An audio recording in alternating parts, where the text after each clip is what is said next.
Honorable Isabel Durant, Acting Secretary General of UNCTAD, distinguished guests, ladies and gentlemen, a very good day to you all. During the 5 years preceding the COVID-19 pandemic, Seychelles had been performing very well in terms of growth in trade and development. Services trade had been a key contributor to such growth.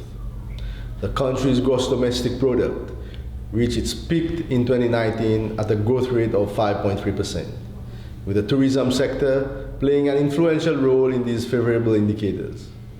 The tourism industry was expected to attain record levels in 2020, both in terms of visitor arrivals and foreign exchange earnings. In terms of trade in goods, Seychelles is a net importing country. As a small island state, there are limited amounts of goods that can be produced locally, and hence, we have to engage in importations from other countries.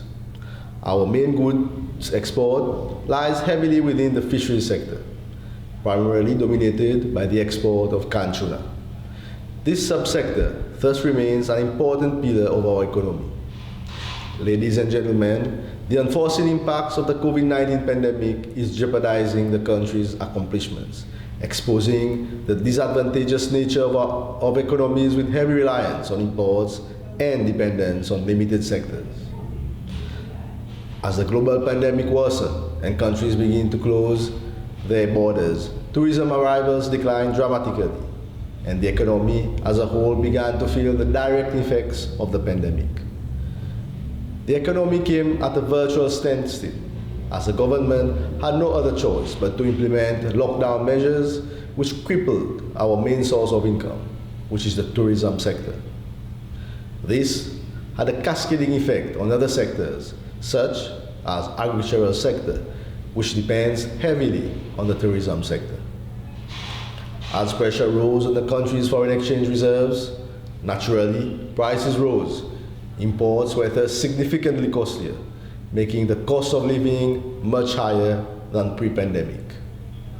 The decline in foreign reserves currency created pressure on the economy, and temporary measures had to be implemented to reduce foreign currency demand.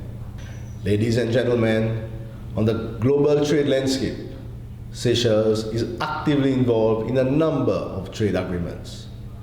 These include the Interim Economic Partnership Agreement with the European Union, the African Continental FTA, the COMESA FTA, and the SADC FTA. We are also a fully fledged member of the World Trade Organization and participate actively in its negotiations. The close-knit relationships formed upon the basis of deepened trade relations has greatly aided on the path to recovery. As nations work towards rebuilding their own economies post the pandemic, the need to build even stronger trade relations is more relevant now than it has ever been. Ladies and gentlemen, Seychelles has no doubt benefited from UNCTAD, especially in the area of customs and more precisely from the ASICUDA platform developed by this organization. I strongly commend the organization for the continuous support that it is providing to the country. This platform continues to be a valuable tool for our customs administration, as well as traders, as this contributes towards ease of doing business. Equally, it is also my hope that the Regional Training Center for ASICUDA experts within COMESA be fully operational as soon as practical, and that our own experts could benefit from such a program. Ladies and gentlemen, in terms of development indicators prior to the pandemic, Seychelles had consistently performed favorably on many indicators, often leading the ranks within the African continent. In 2019, Seychelles ranked at 62nd position globally in the Human Development Report, thereby being the first in the African region to have achieved very high human development.